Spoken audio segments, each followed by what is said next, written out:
Friends, आज हमारा topic है जीएसटी। हम जीएसटी के बारे में आज पढ़ेंगे। सबसे पहले हम ये देखेंगे पहले का टैक्स तरीका क्या था और आज जीएसटी के अकॉर्डिंग टैक्स का तरीका क्या है। तभी हमें समझ में आ पाएगा कि जीएसटी के आने के क्या क्या ऑब्जेक्टिव हैं, जीएसटी के क्या क्या फीचर्स हैं। आइए हम पहले समझते हैं पहले का टैक्स का तरीका और आज का जीएसटी के अकॉर्डिंग टैक्स का तरीका क्या है। हमारा टॉपिक है आज का जीएसटी। मान लेते हैं टैक्स का जो रेट है वो रेट है 10%। अब देखिए पहले क्या होता था। मान लेते हैं एक ट्रेडर है, उसके पास कोई चीज़ कॉस्टिंग कितनी पड़ी है बनाने में 80 रुपीज़, और वो 80 रुपीज़ की चीज़ को 20 रुपीज़ प्रॉफिट में सेल करना चाहता है। इट मीन्स वो सेल कितने में करेगा 100 रुपीज़ में, और टैक्स कितना है 10%। तो 100 रुपीज़ का 10% कितना होगा 10 रुपीज़, यानी जो बिल बनेगा वो बिल बनेगा कितने का 110 का। तो ए ने किसको सेल किया था बी को, और बी के लिए कॉस्ट कितना पड़ा 110 रुपीज़। अब बी क्या चाहता है, बी के लिए कॉस्ट पड़ा 110 रुपीज़ और बी चाहता है इसे सेल करे वो 40 रुपीज़ प्रॉफिट में। इट मीन्स वो कितने में सेल करेगा 150 रुपीज़, और जब वो सेल करेगा तो टैक्स कितना लगेगा 10%। 10% कितना हो गया आपका 15 रुपीज़। तो जो बिल बनेगा वो बिल कितना बनेगा 165 का। अब सी के लिए बी ने सेल किसको किया था सी को, तो सी के लिए कॉस्ट कितनी पड़ गई 165 की। अब सी की बात करते हैं। सी के लिए कॉस्ट कितनी पड़ी है 165 पड़ा है, और सी क्या चाहता है प्रॉफिट 35 रुपीज़ चाहता है प्रॉफिट।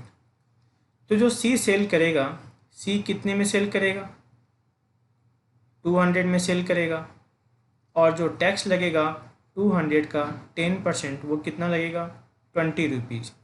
यानी कुल जो बिल बनेगा वो कितना बनेगा 220। यानी डी है, डी कंज्यूमर है, डी क्या है कंज्यूमर है, वो कंज्यूम करेगा। तो डी के लिए कॉस्ट कितना पड़ा 220 रुपीज़। देख रहे हो ना, डी क्या है कंज्यूमर है, और डी के लिए इसकी कॉस्ट कितनी पड़ी 220 रुपीज़। और जो गवर्नमेंट है, गवर्नमेंट के पास टैक्स कितना आया, गवर्नमेंट के पास टैक्स कितना आया, ए ने कितना पे किया टैक्स 10 रुपीज़, डी ने कितना टैक्स पे किया 15 रुपीज़, और सी ने कितना पे किया 20 रुपीज़। तो जो गवर्नमेंट के पास टैक्स आया वो कितना आया है 10 प्लस 15 और प्लस 20, यानी गवर्नमेंट के पास जो टैक्स आया है वो कितना आया आपका 45 रुपीज़। ठीक है ना। अब देखो ये जीएसटी के पहले का प्रोसेस था। अब देखो इसमें प्रॉब्लम क्या है, प्रॉब्लम ये है कि आपको नहीं लगता कि 100 रुपीज़ पर तो टैक्स पे कर दिया गया है। अब इसे अगर 150 में सेल किया जा रहा है तो 100 रुपीज़ पर तो ऑलरेडी गवर्नमेंट के पास टैक्स जा चुका है। गवर्नमेंट को तो टैक्स सिर्फ किस पर लेना चाहिए था 50 रुपीज़ पर। ठीक है ना। दूसरी बात 150 रुपीज़ पर टैक्स जब जा चुका है, तो जब इसे दोबारा सेल किया जा रहा है 200 पर, तो हमें 150 पर तो ऑलरेडी टैक्स गवर्नमेंट को मिल चुका है। गवर्नमेंट को तो टैक्स सिर्फ और सिर्फ किस पर मिलना चाहिए, जो 50 रुपीज़ बच रहा है उस पर मिलना चाहिए। लेकिन ऐसा नहीं है, 100 रुपीज़ पर टैक्स लगा, यहाँ 150 पर टैक्स लगा, यानी 100 रुपीज़ पर दोबारा टैक्स लग गया। यहाँ 150 पर टैक्स लगा और दोबारा 200 पर टैक्स लग गया, यानी 150 पर दोबारा टैक्स लग गया। यानी एक ही अमाउंट पर बार बार टैक्स लग रहा है। गुड्स तो एक ही है, जो गुड्स है गुड्स तो एक ही है, उस गुड्स पर क्या हुआ यहाँ भी टैक्स लग गया, उसी गुड्स पे क्या लग गया यहाँ भी टैक्स लग गया, और उसी गुड्स पर यहाँ भी टैक्स लग गया। जबकि होना क्या चाहिए था, अगर इस 100 रुपीज़ पर टैक्स लग चुका है तो जब इसे दोबारा बेचा जा रहा है 150 पर, तो 100 रुपीज़ पर टैक्स लग चुका है, लगना किस पर चाहिए सिर्फ 50 रुपीज़ पर टैक्स लगना चाहिए था।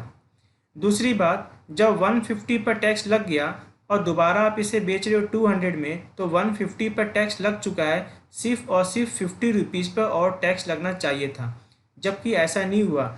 यहाँ पर 100 पर लगा, यहाँ पर क्या लगा 150, यानी 100 रुपीज़ पर दोबारा टैक्स लग गया। 150 पर टैक्स लगा और यहाँ पर 200 पर टैक्स लगा, यानी 150 पर यहाँ दोबारा टैक्स लग गया, यानी बार बार टैक्स लग रहा है एक ही प्राइस पर। ऐसे केस में क्या हो गया, कंज्यूमर को तो लॉस हो रहा है। अब कंज्यूमर क्या करना चाहेगा, ऐसे केस में क्या हो रहा है, कंज्यूमर को लॉस हो रहा है। अब कंज्यूमर क्या करेगा, डी कंज्यूमर है, सी को बोलेगा एक काम करो बिल मत बनाओ। सी क्या बोलेगा, बी को बोलेगा बिल मत बनाओ, क्योंकि बिल नहीं बनेगा तो टैक्स नहीं पे करना पड़ेगा।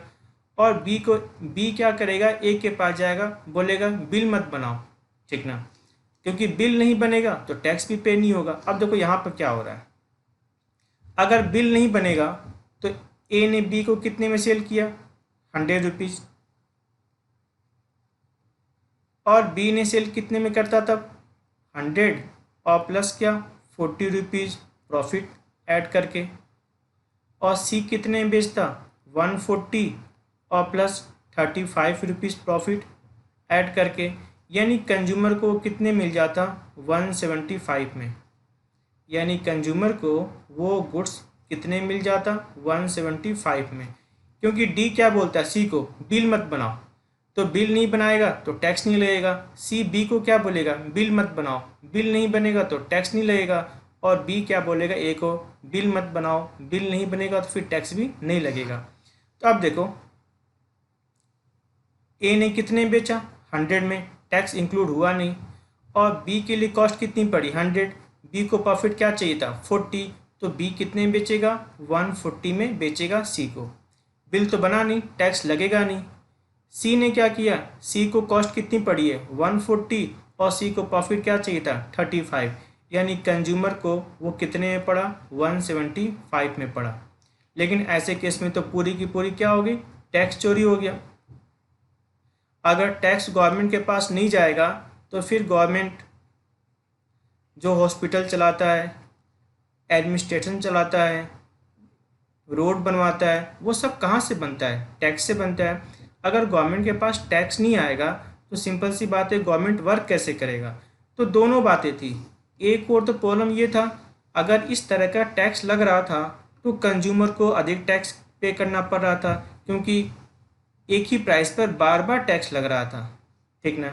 और अगर कंज्यूमर क्या करे, टैक्स ना पे करे, ऐसे केस में क्या होगा, यानी कंज्यूमर क्या करे, टैक्स चोरी कर ले, ऐसे केस में क्या होगा, गवर्नमेंट को लॉस हो जाएगा। यानी ये तरीका दोनों ही तरीके से गलत था। अगर टैक्स पे करो तो कंज्यूमर को लॉस है, अगर टैक्स ना पे करो तो गवर्नमेंट को लॉस है, ठीक ना। यानी पिछले वाले केस में क्या होती थी, टैक्स चोरी होती थी। अब देखो नया तरीका क्या है, याद रखना आप लोग इस बात को। ए को प्रॉफिट क्या चाहिए, 20, बी को प्रॉफिट क्या चाहिए, 40, और सी को प्रॉफिट क्या चाहिए, 35। अब देखो जो जीएसटी का तरीका है उसमें क्या हो गया, अब जो जीएसटी का तरीका है उसमें क्या होगा, जरा ध्यान देना। ए को याद है ना, ए की कॉस्टिंग कितनी पड़ी थी, 80 रुपीज़। टैक्स आज भी क्या रहेगा वही, टैक्स कितना मान लेते हैं, अभी भी कितना है, 10% मान लेते हैं। अब ए के लिए कॉस्ट कितनी है आपकी, 80 रुपीज़, और ए को प्रॉफिट क्या चाहिए था, 20 रुपीज़। तो ए इसे सेल कितने में करेगा, 100 रुपीज़ में, और जब सेल करेगा तो टैक्स कितना लगेगा, 100 का 10% कितना होगा, 10 रुपीज़। तो जो बिल बनेगा वो बिल कितना बनेगा, 110 का बनेगा। अब बी के लिए, बी ने पेमेंट कितना किया है, 110। लेकिन पता है इस बार गवर्नमेंट क्या बोल रहा है, अगर आप इसे सेल करोगे, अगर आप इस गुड्स को क्या करोगे, सेल करोगे, तो आपको इस टैक्स का रिफंड मिल जाएगा। यानी गवर्नमेंट बी को क्या बोल रहा है, अगर आप इस गुड्स को सेल करोगे तो आपको ये 10 रुपीज़ क्या होगा, गवर्नमेंट से रिफंड मिल जाएगा। अब बी के माइंड में क्या चल रहा है, बी ने वैसे पेमेंट कितना किया है, 110 पे किया है, ठीक ना। लेकिन बी को पता है ये जो 10 रुपीज़ है, 10 रुपीज़ क्या हो जाएगा, रिफ़ंड हो जाएगा। अगर बी को पता है 10 रुपीज़ रिफ़ंड हो जाएगा तो बी के लिए कॉस्ट कितनी पड़ी, 100 रुपीज़। ये बात अलग है, बी ने पेमेंट कितना किया है, 110 रुपीज़। लेकिन बी को पता है कि बी जब इस गुड्स को सेल करेगा तो ये 10 रुपीज़ क्या हो जाएगा, रिफ़ंड हो जाएगा। जब ये पैसा वापस मिल जाएगा 10 रुपीज़, इसका मतलब बी के लिए कॉस्ट 110 नहीं है, कितना पड़ा, 100 रुपीज़। और बी को जो प्रॉफिट चाहिए, बी को प्रॉफिट याद है ना, प्रॉफिट कितना चाहिए, 40 रुपीज़। यानी बी सी को सेल कितने में करेगा, 140 में। और जब सेल करेगा तो 14 रुपीज़ क्या हो जाएगा, 10% टैक्स। 14 रुपीज़ क्या हो जाएगा, 10% टैक्स। अब देखो, यानी सी को ये गुड्स कितने में पड़ेगा, 154 में। जब ए ने सेल किया था तो ये जो 10 रुपीज़ टैक्स है, ए के लिए क्या हो जाता है, ए के लिए होता है आउटपुट टैक्स। आउटपुट टैक्स मतलब ए को ये 10 रुपीज़ किसको पे करना है, गवर्नमेंट को।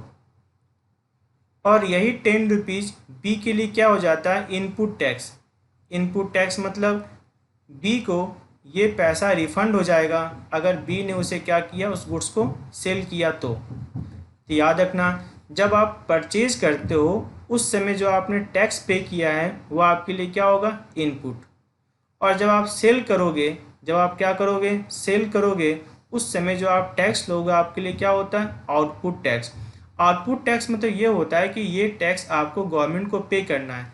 याद है ए के पास कितने पैसे आएंगे, 110 आएगा। 110 में से 100 वो रखेगा और 10 किसको पे कर देगा, गवर्नमेंट को। तो सेलर के लिए क्या होता है, सेलर जो टैक्स लेता है उसके लिए क्या होता है, आउटपुट टैक्स होता है। आउटपुट टैक्स सेलर के लिए क्या होता है, लायबिलिटी। और जो परचेजर होता है उसके लिए वो टैक्स क्या होता है, इनपुट टैक्स होता है। इनपुट टैक्स उसको पता है मुझे बाद में इसका पैसा क्या होगा, रिकवर हो जाएगा गवर्नमेंट से, उसके लिए क्या होता है, ये एसेट होता है। यानी सेलर के लिए लायबिलिटी होता है और बायर के लिए क्या होता है, एसेट होता है। कौन सा बायर, जो इसे क्या करेगा, फर्दर सेल करेगा। तो याद रखिए ये बात ना। तो जो ए के लिए क्या था, 10 रुपीज़ आउटपुट टैक्स था और बी के लिए क्या था, इनपुट टैक्स था। यानी परचेजर जब गुड्स परचेज करता है तो उसे क्या होता है, इनपुट टैक्स। और जो सेलर होता है उसके लिए क्या होता है, ये आउटपुट टैक्स। अब देखो बी ने किसको सेल किया, सी को सेल किया और टैक्स के रूप में कितना लिया है, 14 रुपीज़। तो बी के लिए ये हो गया आउटपुट टैक्स। बी यहाँ पर क्या है, सेलर है। बी यहाँ पर क्या है, सेलर है। इसके लिए क्या है, ये आउटपुट टैक्स है।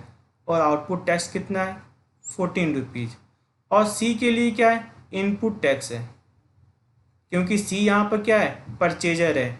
और परचेजर के लिए, परचेजर ने जो टैक्स पे किया उसके लिए क्या, ये इनपुट टैक्स है।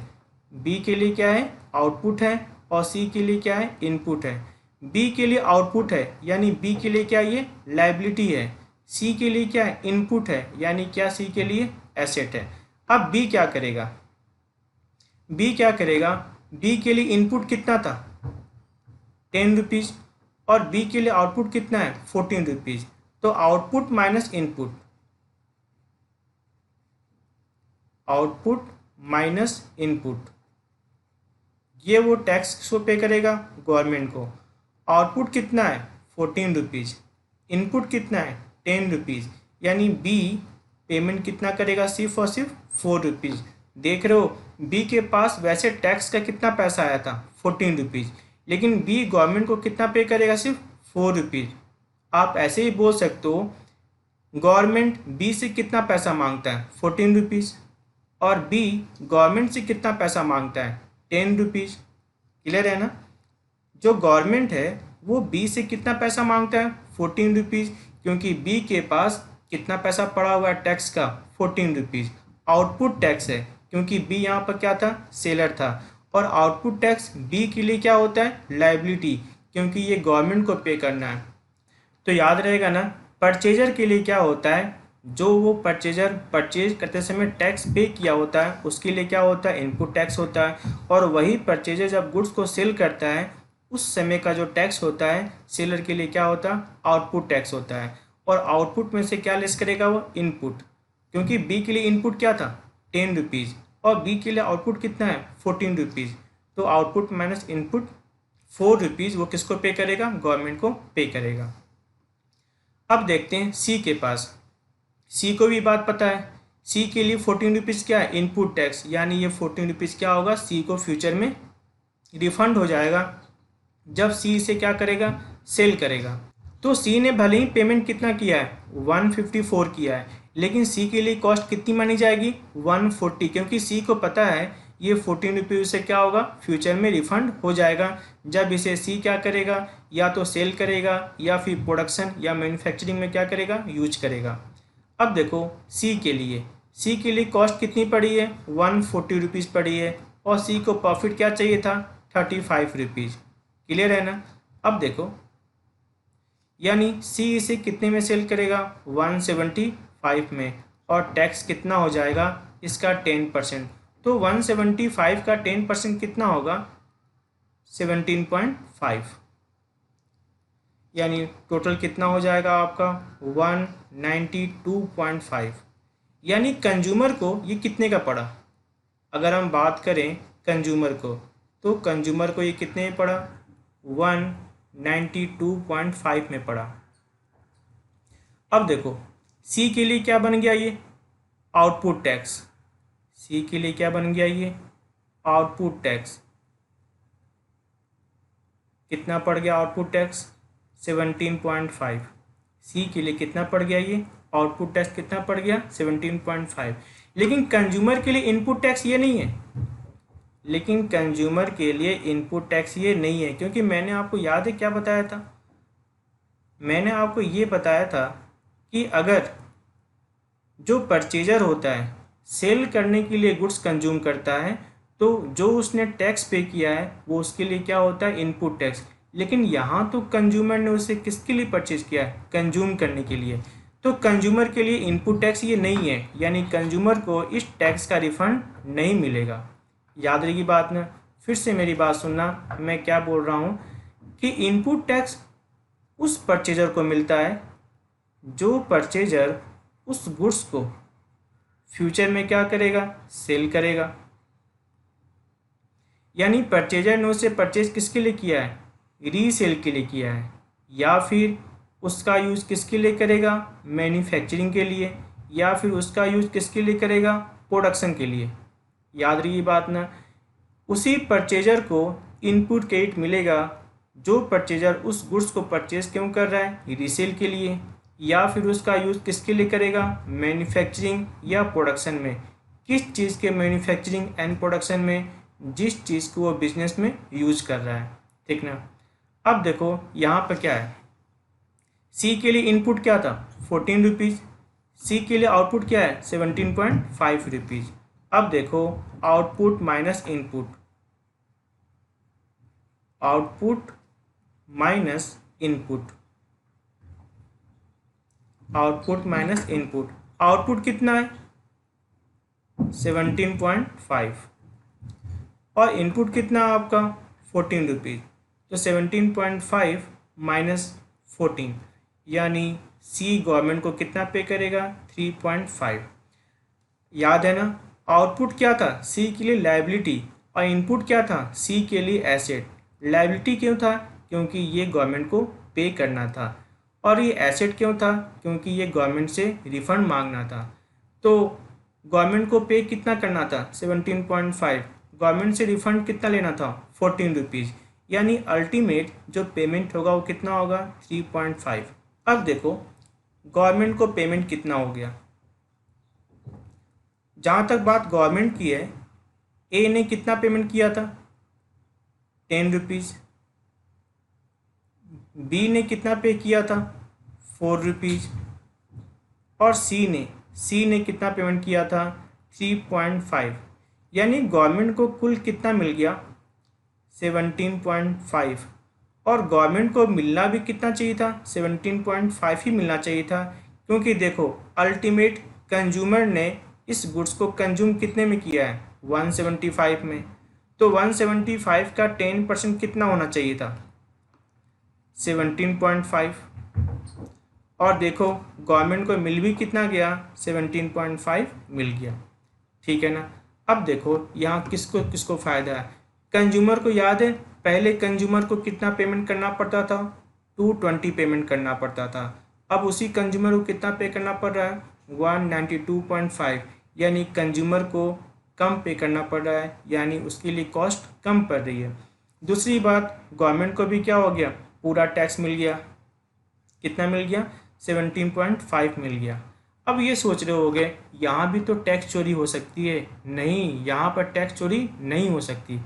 कारण क्या होता है, जब ए सेल करेगा, जब क्या करेगा, ए सेल करेगा, तो जो भी रिकॉर्ड है उस रिकॉर्ड को कहाँ डालना पड़ेगा, ऑनलाइन कंप्यूटर पर क्या करना पड़ेगा, फिलअप करना पड़ेगा। ऑनलाइन क्या करना पड़ेगा, कंप्यूटर पर फिलअप करना पड़ेगा। जीएसटी का बना हुआ है पोर्टल, उस पोर्टल पर जाके ए को क्या करना पड़ेगा, रिटर्न फाइल करना पड़ेगा। उसने कितने का गुड्स बेचा, किसको बेचा, और उस पर कितना उसने टैक्स मिला है, ठीक है ना। अब बात करते हैं जब बी क्या करेगा, परचेज करेगा।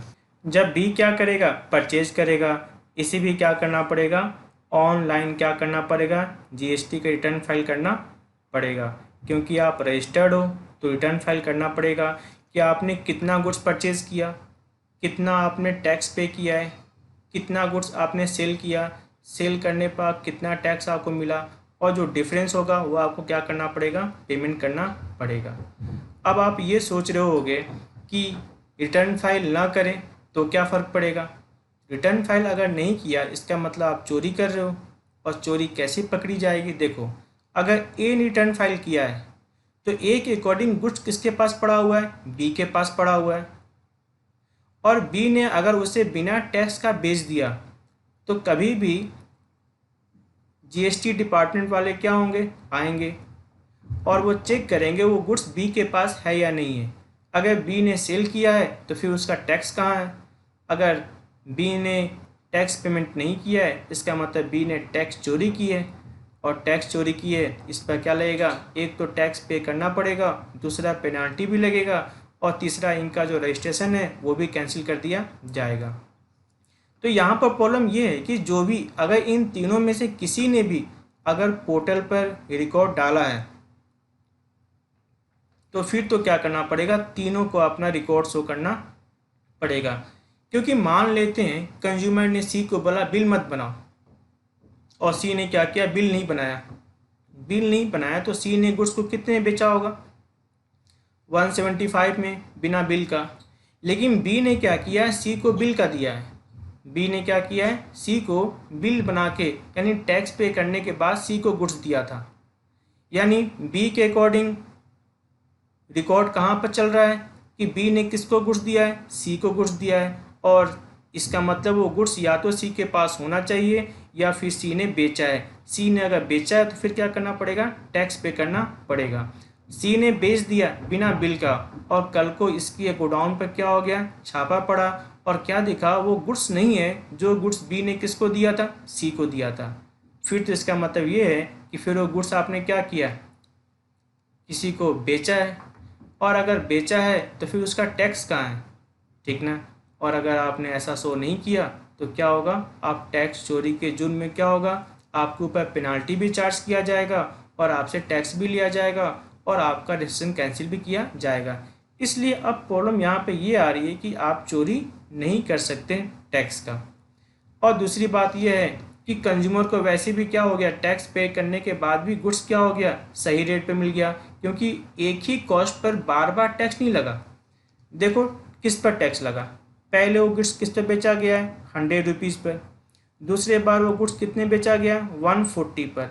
इस बार जो टैक्स लिया गया है ना वो 100 पर नहीं लिया गया, किस पर लिया गया, 40 रुपीज़ का 10%। 40 रुपीज़ का 10% कितना होता है, 4 रुपीज़।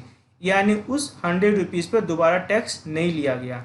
दोबारा ये गुड्स कितने में सेल किया गया था, 175 में। तो 140 पर तो टैक्स ऑलरेडी पे हो चुका है। अब बाकी कितना बच गया आपका, 35 रुपीज़, क्योंकि 175 में बेचा है ना, तो एक्स्ट्रा कितना, 35 रुपीज़। तो गवर्नमेंट को क्या होगा, 35 रुपीज़ का 10% कितना होता है, 3.5 टैक्स चाहिए। यानी एक ही चीज़ पर बार बार टैक्स नहीं लग रहा है, जो प्राइस बढ़ा हुआ है सिर्फ उसी बढ़े हुए प्राइस पर क्या होगा, टैक्स लगेगा। इस कारण से क्या होता है, एक वो प्रॉब्लम चली गई जो पिछले वाले में थी। पिछले वाले में क्या थी, एक ही प्राइस पर बार बार टैक्स लग रहा था, लेकिन यहाँ वो प्रॉब्लम नहीं है। यहाँ पर क्या हो रहा है, जो प्राइस इंक्रीज हुई है ना, सिर्फ उसी पर टैक्स पे किया जा रहा है। पहले 100 पर पे किया गया था, दोबारा 140 में सेल जरूर किया गया है, लेकिन गवर्नमेंट को तो टैक्स सिर्फ किसका मिला है, जो इंक्रीज अमाउंट है। इंक्रीज अमाउंट कितना है, 40 रुपीज़। 40 रुपीज़ का 10% कितना होता है, 4 रुपीज़। सेम वही सी वाले केस में, सी ने कितने बेचा, 175। 140 पर तो ऑलरेडी टैक्स पे हो चुका था, एक्स्ट्रा क्या हो गया, 35। तो 35 का 10% कितना हो गया, 3.5। यानी एक ही प्राइस पर टैक्स न लग के सिर्फ बढ़े हुए इंक्रीज प्राइस पर टैक्स लग रहा है। यानी आपने टैक्स कितना पे किया, 17.5। यानी गवर्नमेंट को टैक्स भी मिल गया और कंज्यूमर को क्या हो गया, कम कॉस्ट पर क्या हो गया, गुड्स भी मिल गया। यानी दोनों फ़ायदे हैं। समझ में आई बात ना, नए वाले चीज़ से क्या फ़ायदा आपको।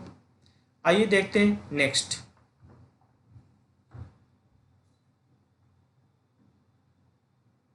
सेल को हम दो भागों में बांटते हैं। एक होता है आपका inter state sale. Inter state यानी एक स्टेट से दूसरे स्टेट, एक होता है इंटर स्टेट सेल। और दूसरा क्या होता है आपका इंट्रा स्टेट सेल, यानी within state. Intra state cell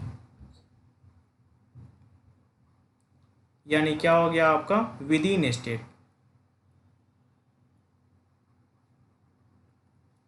with in state, ठीक है ना। पहला क्या था आपका इंटर स्टेट, यानी एक स्टेट से दूसरा स्टेट। और दूसरा क्या हो गया आपका intra state sale. Inter state sale मतलब क्या होते हैं, दोनों ही डीलर, दोनों ही डीलर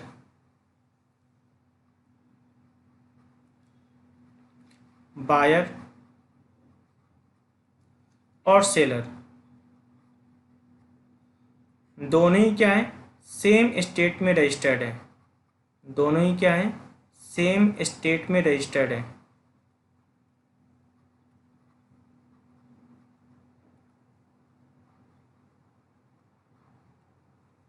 ठीक है ना। बायर और सेलर दोनों ही क्या है, सेम स्टेट में रजिस्टर्ड है, यानी दोनों ही क्या है, सेम स्टेट से है। और इंटर स्टेट सेल में क्या होगा, यानी जो मूवमेंट होगा गुड्स का, जो मूवमेंट होगा वो किसी और स्टेट से होगा। मान लेते हैं मूवमेंट कहाँ स्टेट स्टार्ट हुआ, यूपी में, और जो एंड होगा वो होगा अदर स्टेट में। मान लेते हैं अदर स्टेट क्या आपका, राजस्थान। इसे हम बोलते हैं इंटर स्टेट, यानी दोनों ही डीलर अलग अलग स्टेट से क्या है, रजिस्टर्ड है। तो दो तरह के सेल हो गए, एक हो गया आपका इंटर स्टेट यानी विद इन स्टेट, एक हो गया आपका इंटर स्टेट यानी एक स्टेट से दूसरे स्टेट। पहले क्या होता था, जब एक स्टेट से दूसरे स्टेट होता था तो लगता था आपका CST, सेंट्रल सेल टैक्स। और अगर इंटर स्टेट था तो लगता था वैट, यानी वैल्यू एडेड टैक्स। पहले इस नाम से टैक्स लगते थे, एक तो क्या होता था CST यानी सेंट्रल सेल टैक्स, एक क्या होता था वैट यानी इंट्रा स्टेट सेल केस में क्या लगता था, वैट लगता था, वैल्यू एडेड टैक्स। ये जो टैक्स है ना, ये जाता था स्टेट के पास। जो विद इन स्टेट सेल होगा वो सेल कहाँ जाएगा, उसका जो टैक्स होगा कहाँ जाएगा, स्टेट के पास जाएगा, जिस स्टेट में क्या हो रहा है, सेल हो रहा है। लेकिन CST ना तो यूपी के पास जाएगा ना ही राजस्थान के पास जाएगा। ये टैक्स किसके पास जाता था, सेंट्रल गवर्नमेंट के पास। ये टैक्स किससे जाता था, सेंट्रल गवर्नमेंट के पास जाता था। और बाद में इसका कुछ पोर्शन स्टेट को दिया जाता था। ठीक है ना। अब बात करते हैं अपने अब का जो प्रोविज़न है, यानी पहले अगर इंटर स्टेट सेल था तो लगता था CST और इंटर स्टेट सेल था तो लगता था वैट। वैट जाता था किसके पास, स्टेट के पास, और सीएसटी किसके पास जाता था, सेंट्रल गवर्नमेंट के पास। लेकिन अब क्या हो गया, चेंज हो गया है जीएसटी आने के बाद। अब देखो क्या होगा, फिर वही बात है, या तो सेल क्या होगा इंटर स्टेट, यानी एक स्टेट से दूसरे स्टेट, इंटर स्टेट, या फिर क्या होगा इंट्रा स्टेट, या फिर क्या होगा आपका इंट्रा स्टेट, यानी विद इन स्टेट। अब बात करते हैं, अगर विद इन स्टेट है, अगर बात किसी करें, अगर विद इन स्टेट है,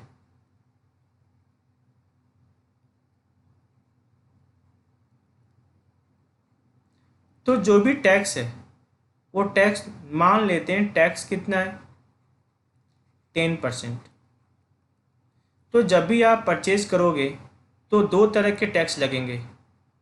जब आप परचेज करोगे, एक क्या लगेगा आपका इनपुट CGST और इनपुट SGST, इनपुट SGST। जब आप क्या करोगे परचेज करोगे, 10% है तो क्या हो गया 5% ये लगेगा और 5% ये लगेगा। और जब आप सेल करोगे तो क्या होगा आपके लिए आउटपुट। जब आप क्या करोगे सेल करोगे तो क्या होगा आउटपुट CGST, और क्या होगा आपका आउटपुट SGST। ठीक है ना। फिर वही बात है 10% तो क्या लगेगा 5% हो, क्या 5%। जब आप परचेज करोगे तो आपके लिए क्या होगा इनपुट होगा, और जब सेल करोगे तो आपके लिए क्या होगा वो आउटपुट होगा। ये जो आउटपुट है आपके लिए क्या होता है लायबिलिटी, और जो इनपुट है आपके लिए क्या होता है एसेट्स। अब बात करते हैं इंटर स्टेट। इंटर स्टेट में क्या होगा, एक चीज़ और बता दूं, ये जो CGST है ये पैसा किसको जाएगा सेंटर को, ये जो SGST है ये पैसा किसको जाएगा स्टेट को। CGST किसको सेंटर को, SGST किसको स्टेट को। अब बात करते हैं अपने इंटर स्टेट सेल के बारे में, बात करते हैं इंटर स्टेट सेल के बारे में। इस केस में क्या लगेगा, जब आप परचेज करोगे, जब आप क्या करोगे कोई सर्विस लोगे परचेज करोगे, यानी एक डीलर किसी और स्टेट का है, दूसरा डीलर किसी और स्टेट का है, यानी दोनों डिफरेंट स्टेट के डीलर हैं, ऐसे केस में क्या लगेगा IGST, IGST। तो जब परचेज करोगे तो क्या हो जाएगा इनपुट IGST, और जब सेल करोगे तो क्या होगा आपका आउटपुट IGST। जब सेल करोगे तो क्या होगा आपका आउटपुट IGST, आउटपुट IGST। ठीक है ना। तो रेट कितना है 10%, तो ये कितना होगा आपका 10%, और ये भी कितना होगा 10%। और ये जो IGST है इसका फुल फॉर्म क्या होता है integrated goods and service tax. ठीक है ना। और ये टैक्स किसको जाएगा सेंटर को जाएगा, ये किसको जाएगा आपको सेंट्रल गवर्नमेंट को ये टैक्स जाएगा। ठीक है ना। आइए देखते हैं, मैं कुछ आपको एंट्री करके दिखाता हूँ एंट्री कैसे कैसे बनती है। जब आप गुड्स परचेज करोगे, मान लेते हैं goods purchase, goods purchase for ₹1,00,000, goods purchase for ₹1,00,000,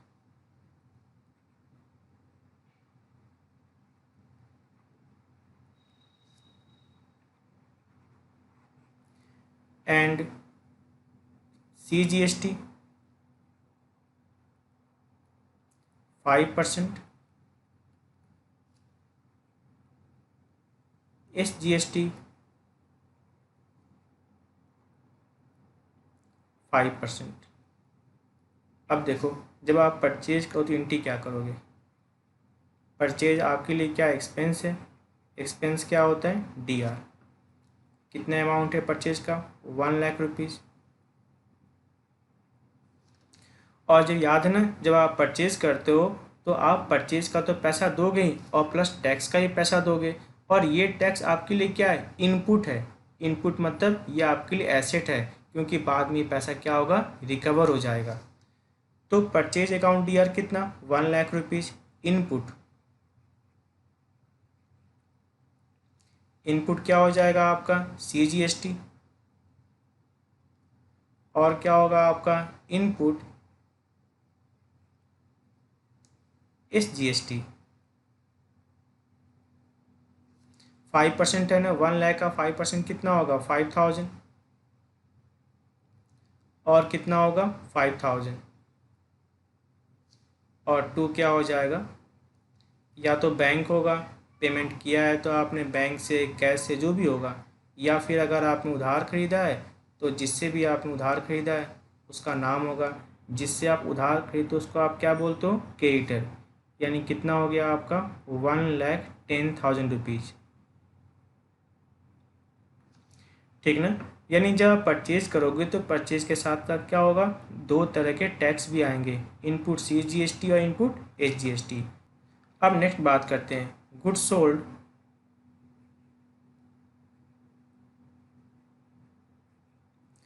goods sold for rupees 3,00,000 and CGST 5%,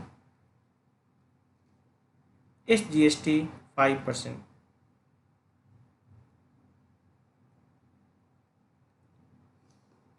अब एंट्री क्या होगी, आपके पास जो पैसा आएगा ना वो 2 तरीके का पैसा आएगा। एक तो आपके पास जो बैंक आएगा सो तो आएगा ही। 2, कुछ पैसा किस बात का है, सेल का है। कुछ पैसा किस बात का है, सेल का है। और कुछ पैसा आउटपुट,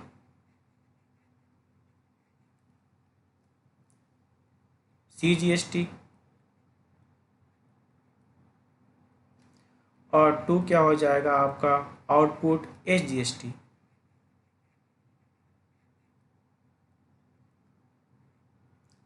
SGST, क्योंकि जब आप सेल करोगे तो बिल में तो क्या होगा, एक तो सेल का अमाउंट होगा, सेल कितना आपका 3,00,000 रुपये, और साथ में आप उनसे क्या लोगे, टैक्स लोगे। जो टैक्स लोगे आपके लिए क्या होता है, लाइबिलिटी, क्योंकि वो पे करना है। और लाइबिलिटी क्या होगा, CR। तो 3,00,000 का 5% कितना होगा आपका, 15,000। और कितना होगा आपका 15,000। ठीक है ना। यानी आपके पास जो पैसा आने वाला वो पैसा कितना आने वाला है, 3,30,000। क्लियर है ना। आपके पास जब आप सेल करोगे तो सेल का अमाउंट तो आएगा ही, और साथ में क्या आएगा, टैक्स भी आएगा, CGST और क्या, SGST। ठीक ना। तो ये जो आउटपुट है आपके लिए क्या, ये लाइबिलिटी है। लाइबिलिटी क्या होता है, CR। और ये जो इनपुट है ये आपके लिए क्या था, एसेट था। एसेट क्यों था, क्योंकि आपको पता है ये पैसा क्या होगा, आपको रिकवर हो जाएगा। एसेट क्या होता है, DR। अब महीने के अंत में क्या होगा, आपको टैक्स पे करना होगा। और मैंने कहा था ना टैक्स कैसे पे करते हैं, output minus input. Output minus input. आप ऐसे भी समझ सकते हो, इनपुट यानी आप गवर्नमेंट से मांगते थे, गवर्नमेंट से आप कितने पैसे मांगते थे, 5,000। और गवर्नमेंट आपसे कितने पैसे मांगता था, 15,000। तो जो डिफरेंस है, डिफरेंस कितना आपका, 10,000। डिफरेंस आपका कितना है, 10,000। ये आप क्या करोगे, पे करोगे। डिफरेंस कितना है, 10,000। ये आप क्या करोगे, गवर्नमेंट को आप पे करोगे। ठीक ना। CGST यानी सेंटर की बात हो रही है, SGST यानी स्टेट की बात हो रही है। अब देखो ये जो आउटपुट है, आउटपुट है क्या, CR। CR कैंसिल कैसे होगा, DR से। इनपुट क्या है, DR। और DR कैंसिल कैसे होगा, CR से। और जो डिफरेंस होगा उसे आप क्या करोगे, पे कर दोगे। आओ मैं करके दिखाता हूँ पेमेंट। आपका जो आउटपुट है आपके लिए क्या, ये CR है। ये CR कैंसिल कैसे होगा, DR से। यानी एंट्री क्या हो जाएगी आपकी, आउटपुट CGST। कितना आपका आउटपुट CGST? 15,000।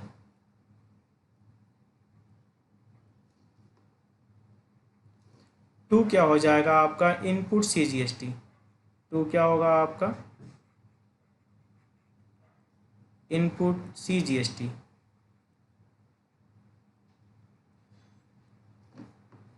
वो कितना होगा आपका 5,000। जो डिफरेंस है उसे आप क्या करोगे? पेमेंट कर दोगे। जो डिफरेंस है वो आप पेमेंट कर दोगे। और याद रखना ये पेमेंट किसको जाएगा? सेंटर को जाएगा, टू बैंक। कितना पेमेंट करोगे आप? 10,000। अब बात करते हैं नेक्स्ट, आउटपुट SGST भी है। आउटपुट SGST आपके लिए क्या है? लायबिलिटी था। लायबिलिटी क्या था? CR। और वो CR कैंसिल कैसे होगा? DR से। आउटपुट SGST वो भी कितना था आपका? 15,000। टू क्या हो जाएगा आपका इनपुट SGST?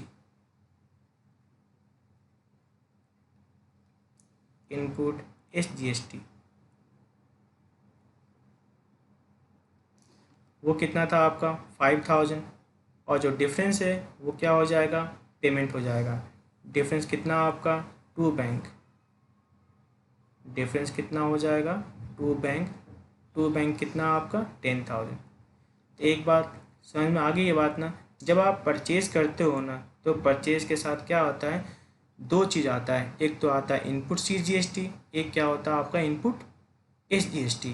जब आप सेल करते हो उस समय क्या होता है? सेल का तो पैसा आता ही है, साथ में क्या आता है? आउटपुट CGST और आउटपुट SGST। ये क्या आपके लिए लायबिलिटी है। और लायबिलिटी क्या होता है? CR। यानी गवर्नमेंट आपसे कितने पैसे मांगती है? 15,000। और याद है ना, आप गवर्नमेंट से कितने पैसे मांगते थे? 5,000। तो जो डिफरेंस है 10,000 वो आप क्या करोगे? गवर्नमेंट को पे कर दोगे। ठीक है, यानी आउटपुट में से क्या लेस करते हैं? इनपुट। और जो डिफरेंस आता है उसे हम क्या कर देते हैं? पेमेंट कर देते हैं। ठीक है, आइए अब देखते हैं नेक्स्ट बातें मैं कुछ बता रहा हूँ। एक बात तो याद रखना कि इनपुट आपको तभी मिलेगा, जो इनपुट है इनपुट आपको तभी मिलेगा जब इसे आप क्या करोगे? इनपुट क्रेडिट आप बोल सकते हो उसे। आप जो चीज़ आप परचेज़ करते हो ना उसका इनपुट क्रेडिट जो भी है, चाहे वो CGST हो चाहे SGST, वो तभी मिलेगा जब आप उस गुड्स को क्या करोगे? परचेज़ किसके लिए किया आपने? सेल के लिए किया है। और गुड्स को क्या करोगे? सेल करोगे तो आपको उसका मिलेगा इनपुट क्रेडिट। या फिर उस गुड्स को आप किसके लिए यूज़ करते हो? मैन्युफैक्चरिंग के लिए। आप उस गुड्स का यूज़ किसके लिए करते हो? मैन्युफैक्चरिंग के लिए। कौन से मैन्युफैक्चरिंग की बात हो रही है? जिस मैन्युफैक्चरिंग को आप क्या करोगे? प्रोड्यूस करके सेल करोगे, उस मैन्युफैक्चरिंग की बात कर रही है। या फिर उस मैन्युफैक्चरिंग को प्रोड्यूस करके आप उसका क्या करोगे? यूज़ करोगे। यूज़ किसके लिए? बिजनेस के लिए। यूज़ किसके लिए करोगे आप? बिजनेस के लिए करोगे तो आपको उसका मिलेगा इनपुट क्रेडिट। अगर उस गुड्स को, जिस गुड्स को आपने परचेज किया है, अगर वो क्या हो जाए? अगर वो गुड्स चोरी हो जाए या फिर वो गुड्स लॉस हो जाए, लॉस बाय फायर, किसी भी कारण से क्या हो जाए? वो गुड्स लॉस्ट हो जाए, या फिर क्या हो जाए? ऑनर उस गुड्स को विड्रॉल कर ले पर्सनल यूज़ के लिए, यानी क्या कर ले? ड्राइंग कर ले। या फिर आपने उस गुड्स को क्या किया है? फ्री सैंपल में डिस्ट्रीब्यूट कर दिया। फ्री सैंपल में क्या किया? डिस्ट्रीब्यूट कर दिया। अब बताओ क्या आपको इनपुट क्रेडिट मिलेगा या नहीं मिलेगा? आपको जो इनपुट मिल रहा था वो मिलेगा या नहीं मिलेगा? क्योंकि मैंने क्या बताया था, इनपुट CGST, इनपुट SGST तभी मिलेगा जब आप उस गुड्स को परचेज करते हैं किसके लिए? सेल करने के लिए।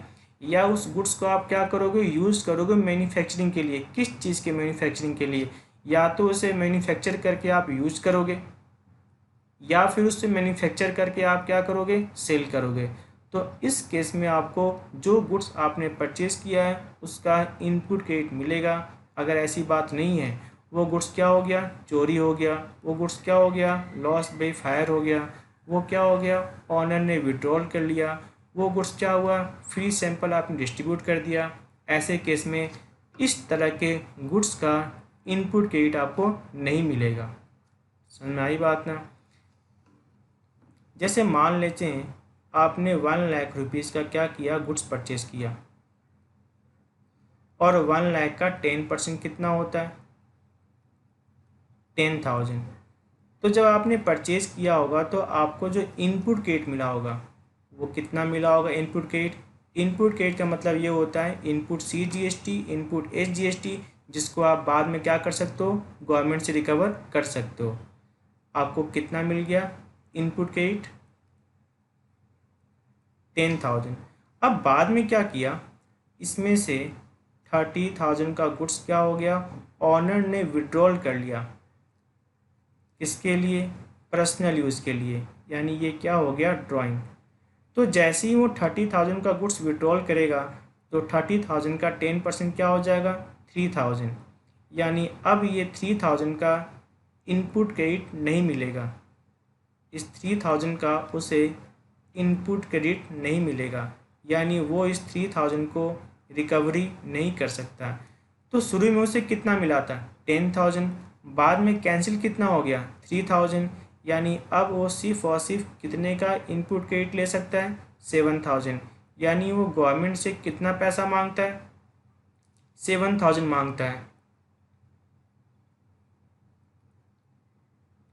याद रहेगी बात ना, मैंने क्या बोला कि जो इनपुट क्रेडिट है, यानी इनपुट क्रेडिट, मैं उसी के लिए वर्ड यूज़ कर रहा हूँ जो आप मैं बता रहा था आपको ना, मैं क्या बता रहा था आपको बार बार, कि जब आप परचेज़ करते हो ना उस समय जो टैक्स पे किया है वो फ्यूचर में क्या हो जाएगा, रिफ़ंड हो जाएगा। लेकिन रिफ़ंड तभी होगा, रिफ़ंड मतलब एडजस्ट होगा, रिफ़ंड मतलब क्या होगा, आपका एडजस्ट होगा।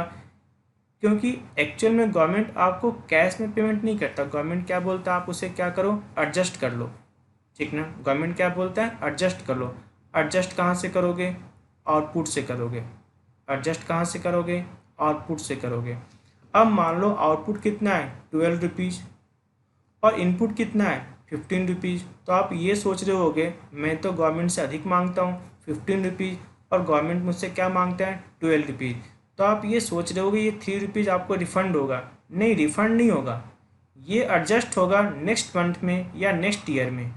ये एडजस्ट होगा नेक्स्ट मंथ में या फिर क्या होगा, नेक्स्ट ईयर में।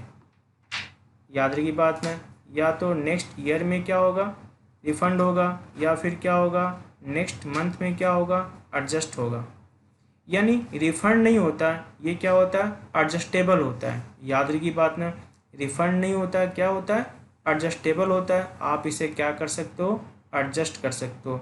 लेकिन बात तो वही हुई ना, एडजस्ट मतलब हम उससे मांगते हैं, गवर्नमेंट जो मुझसे मांगेगा और मैं जो गवर्नमेंट से मांगूंगा, जो दोनों के बीच का डिफरेंस होगा, सिर्फ हमें वही पे करना होगा। लेकिन मैं ये कह रहा हूँ कि आपको इनपुट क्रेडिट तभी मिलेगा जब आप उसे क्या करोगे, सेल करोगे दोबारा, या फिर उसका यूज़ किसके लिए करोगे, मैन्युफैक्चरिंग के लिए। कौन से मैन्युफैक्चरिंग, जिसे मैन्युफैक्चर करके या तो बिजनेस के लिए आप यूज़ करोगे या फिर आप उसे क्या करोगे, सेल करोगे। लेकिन अगर वो गुड्स चोरी हो जाए, लॉस बाय फायर हो जाए, ड्राइंग हो जाए, फ्री सैंपल हो जाए, यानी फ्री सैंपल आपने दे रखा है, ऐसे केस में उस गुड्स का इनपुट क्रेडिट क्या हो जाएगा, कैंसिल हो जाएगा। ठीक है ना। आइए देखते हैं नेक्स्ट। अब बात करते हैं अपने एडजस्टमेंट कैसे कैसे होता है। देखो, एक तो क्या होता है आपका IGST,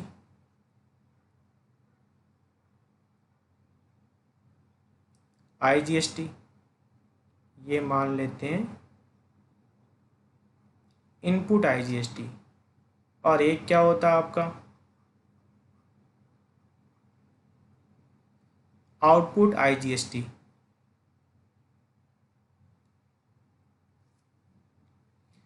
मान लेते हैं इनपुट IGST कितना है, 10,000, और जो आउटपुट IGST है वो कितना है, 7,000। अब बात करते हैं input. Input CGST। Input CGST कितना आपका 10,000। और जो आउटपुट CGST है, जो आउटपुट CGST है वो कितना है 12,000। सेम वैसे ही input SGST। Input SGST। Input SGST मान लेते हैं 10,000 और आउटपुट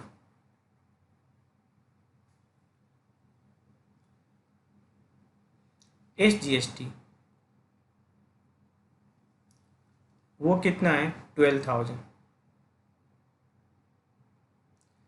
अब देखो ये जो IGST है ये पैसा भी किसके पास जाता है, सेंटर के पास।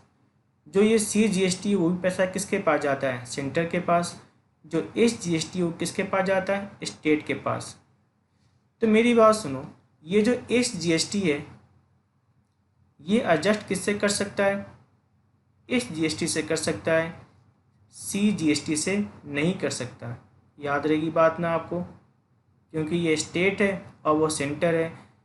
SGST एडजस्टमेंट किससे कर सकता है, SGST से। CGST से एडजस्ट ये नहीं कर सकता।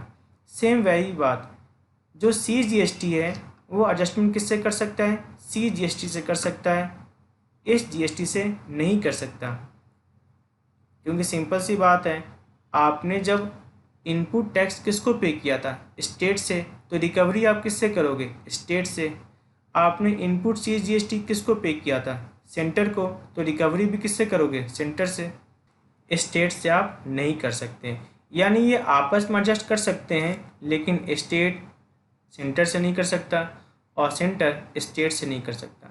अब यहाँ बात कर लेते हैं, ये जो IGST वाला पैसा होता है ये तो बात पता है ना, जाता तो किसके पास है, सेंटर के पास है। लेकिन इसका कुछ पैसा बाद में सेंटर और स्टेट में डिस्ट्रीब्यूट कर दिया जाता है, जैसा कि सेंटर और स्टेट के बीच में एग्रीमेंट हुआ है। अब देखो, अगर IGST की बात करें तो IGST पहले एडजस्टमेंट किससे करेगा, IGST से।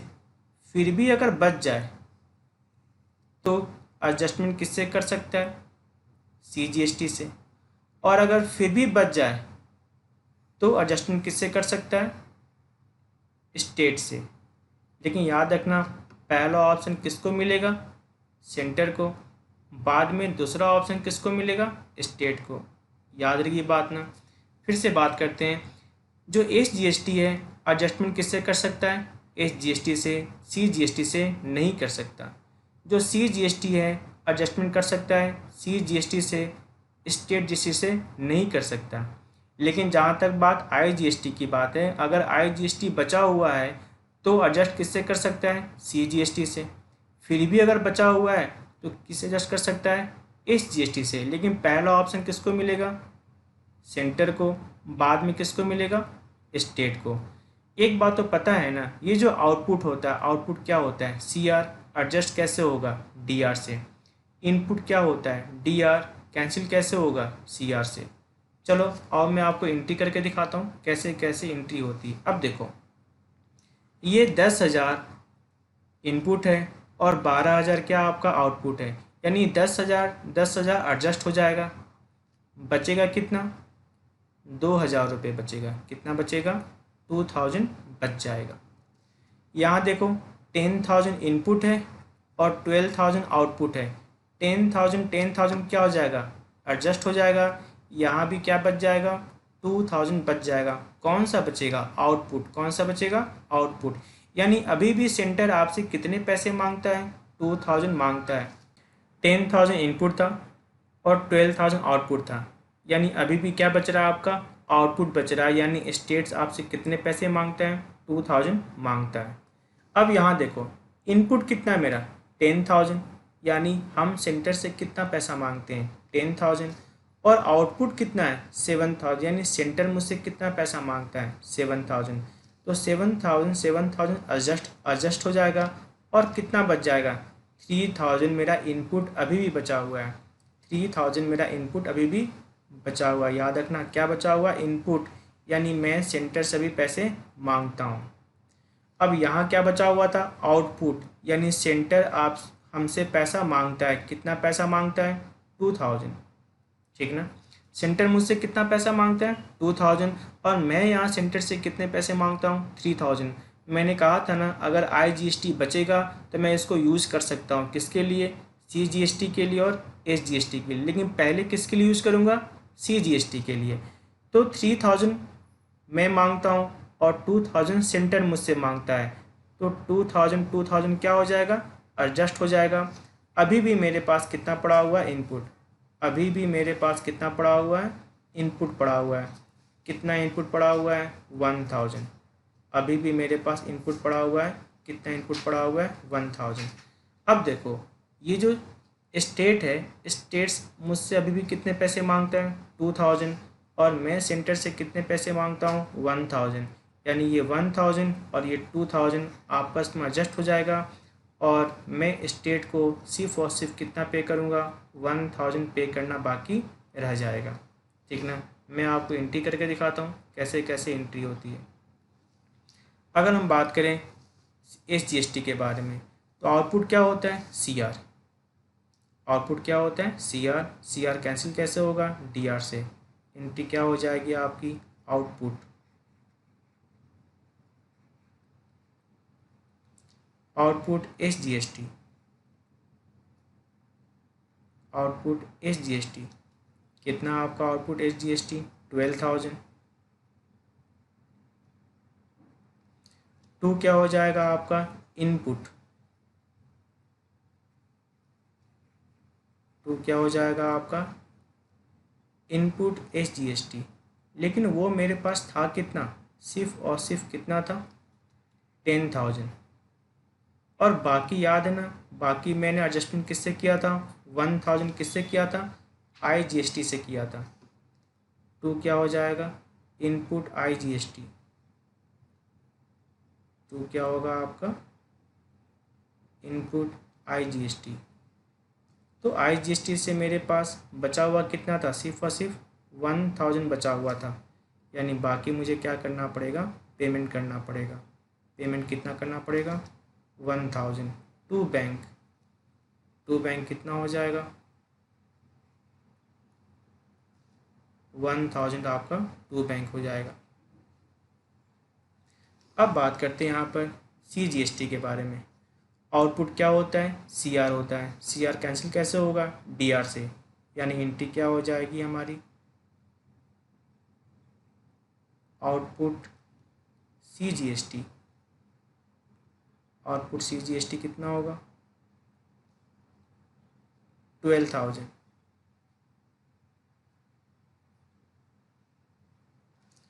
टू क्या हो जाएगा, इनपुट।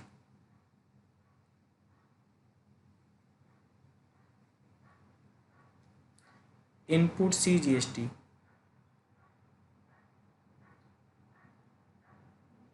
इनपुट CGST कितना था, 10000। और बाकी आपने 2000 किससे एडजस्ट किया था, IGST से। To input IGST, to input IGST, वहाँ से एडजस्टमेंट कितना हुआ था, 2000, ठीक है ना। यानी यहाँ मुझे कुछ भी पे नहीं करना। और याद है ना, यहाँ पर 7000 क्या हो गया था, एडजस्ट हो गया था। यानी आप क्या लिखोगे, ये जो आउटपुट होता है, आउटपुट क्या होता है, CR। CR कैंसिल कैसे होगा, DR से।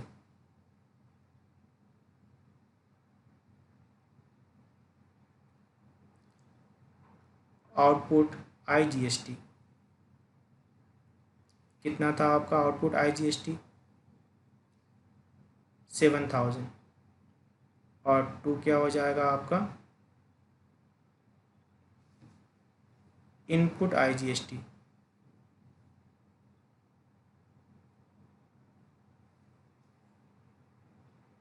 टू क्या हो जाएगा, इनपुट IGST। कितना हो जाएगा 7,000, यानी कुछ भी आपको पेमेंट नहीं करना, ठीक है ना। तो इस तरह से एडजस्टमेंट होती है, यानी SGST पहले एडजस्ट किससे करेगा, SGST से। CGST पहले एडजस्ट किससे करेगा, CGST से। IGST एडजस्ट किससे करेगा, IGST से। और अगर फिर भी IGST अगर बच जाए तो उसका यूज़ हम किसके लिए कर सकते हैं, CGST के लिए और SGST के लिए। लेकिन पहले हम किसके लिए यूज़ करेंगे, CGST के लिए। अगर बचेगा तो हम किसके लिए यूज़ करेंगे, SGST के लिए। लेकिन SGST और CGST आपस में एडजस्ट नहीं हो सकते। SGST सिर्फ और सिर्फ किससे एडजस्ट हो सकता है, SGST से। और CGST किससे एडजस्ट हो सकता है, CGST से। ये SGST से एडजस्ट नहीं हो सकता।